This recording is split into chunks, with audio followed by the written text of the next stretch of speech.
Il y a quelqu'un? Dormir sous les ponts, ici l'expression prend tout son sens. Ces abris de fortune faits de cartons et de cagettes sont invisibles depuis les quais. Seule la maraude nautique peut les atteindre. On va là où les autres ne vont pas, soit pour des problèmes d'accessibilité, soit pour des problèmes tout simplement de sécurité, parce qu'on est au bord de l'eau. L'idée d'une maraude fluviale s'est imposée il y a 8 ans. Depuis, 14 bateaux sillonnent la Seine. Tous à bord sont bénévoles. Kevin a commencé il y a 5 ans. La maraude, c'est pas juste de la distribution de café, c'est vraiment créer du lien social, les resociabiliser si possible. Il y a effectivement des personnes qu'on suit depuis de nombreuses années, qui sont installées là depuis plus de 20 ans, même certains, j'étais pas encore né. Fifi fait partie des habitués des bords de Seine. Les centres d'hébergement, il ne faut pas lui en parler.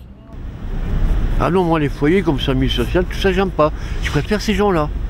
Eux, moi, c'est des potes. Aujourd'hui, les bénévoles connaissent à peu près tous les sites où les SDF des bords de Seine ont élu domicile.